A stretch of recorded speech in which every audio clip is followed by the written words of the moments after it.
अभी 9 लोगों की कंपनी में कल्चर की कौन बात करता है? क्यों नहीं सर, असली तो कल्चर एक इंसान से 9 લોકોવાળી કંપની ટીગલમાં કલ્ચરની વાત થઈ. 6000 લોકોવાળી કંપની ઝોમેટોના ઓનરે તો કલ્ચર પર બુક જ લખી દીધી.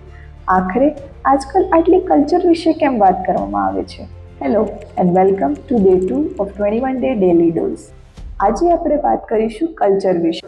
આ ટેકનિકમાં કંપનીની પ્રોડક્ટ કે સર્વિસ કરતાં વધારે એના કલ્ચરને વેચવામાં આવે, જેનાથી માહિતી ફેલાય છે કે કંપની એક શ્રેષ્ઠ કાર્યસ્થળ છે, જેથી કંપનીને ટોપ ટેલેન્ટ્સ હાયર કરવામાં પણ મદદ મળે છે અને કંપનીની એક સ્ટ્રોંગ ઇમેજ ઊભી થાય. આ ટેકનિકમાં દરેક સ્તરે, દરેક પગલે, દરેક પ્રક્રિયામાં કંપનીનો મોટો કમ્યુનિકેટ કરવામાં આવે છે. આનાથી કંપનીનો ઉદ્દેશ્ય સિસ્ટમમાં મિશ્રિત થઈ જવાનો. આવી જ એન્ટરપ્રિન્યોરશિપને લગતી વધુ માહિતી માટે અમારી સાથે જોડાયેલા રહો.